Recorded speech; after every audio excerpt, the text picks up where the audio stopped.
Es común que en los colegios encontremos mallas curriculares que tienen un gran contenido, que tienen o se ven robustas, llenas de mucha información, pero realmente esta información es necesaria, es coherente y en un proceso de auditoría jugaría a favor o en contra de nosotros. Necesitamos identificar, por ejemplo, objetivos como este, el cual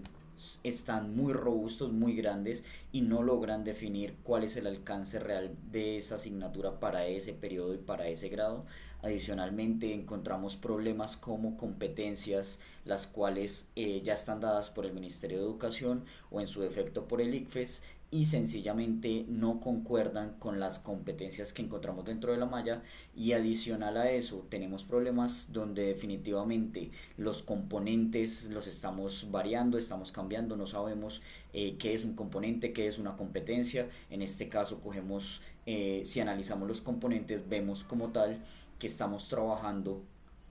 un eje conceptual donde deberían haber unos componentes claros para el área de ciencias naturales. Además de esto, los DBA no los inventamos y buscamos información que no es coherente y no es clara con lo que finalmente nos da el Ministerio de Educación y cada uno de los documentos que nos orientan como tal todos los procesos educativos a nivel nacional. Por ende es necesario hacer un análisis muy exhaustivo de cómo se están trabajando las mallas curriculares, porque esta es la carta de navegación que vamos a utilizar para todos nuestros procesos curriculares. Mi nombre es Oscar López. En este canal vamos a hablar acerca de currículo, de innovación educativa, de inteligencia artificial articulada con la educación y de cómo nosotros como docentes podemos seguir mejorando día a día nuestras actividades dentro del aula. Para este caso puntual vamos a analizar una malla curricular de ciencias naturales y educación ambiental, la cual nos ha causado curiosidad porque es una malla real, es una malla que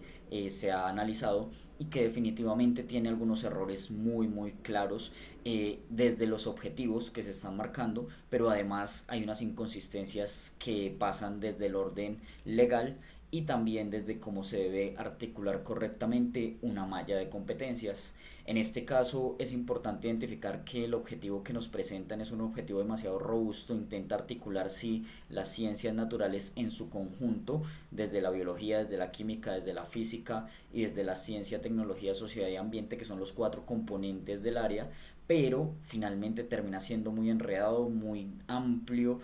no hay una delimitación clara, por ende es necesario cambiarlo. Adicionalmente, dentro de las competencias, si hacemos un análisis rápido de las competencias, podríamos identificar que la indagación es una competencia claramente de las ciencias naturales, la explicación de fenómenos es una competencia de las ciencias naturales, pero la solución de problemas no es una competencia específica de las ciencias naturales. Esta competencia o esto que nos están presentando acá no corresponde ni a las competencias que están dentro de los estándares de competencias ni tampoco a las competencias que ha reformulado el ICFES para la prueba saber. Entonces, en este caso, ya tendríamos una primera inconsistencia y es identificar cómo la solución de problemas no pertenece a las competencias, pero además de esto, si seguimos ahondando en esta malla curricular, vamos a los componentes y dentro de los componentes encontramos materia de energía y vida, que seguramente son ejes conceptuales, pero que definitivamente no son competencias. No son componentes. Los componentes de las ciencias naturales como tal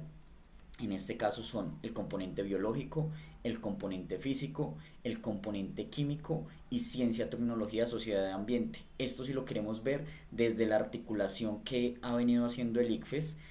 para poder hacer la prueba que realmente lo que busca es integrar como tal, o si queremos verlo desde los estándares de competencia ya tendríamos únicamente el componente biológico, el componente físico que agrupa química y física y finalmente el componente de ciencia y tecnología. Entonces desde allí es importante sentarnos sobre los documentos rectores, sobre los documentos que nos orientan y poder entender que no es algo que nosotros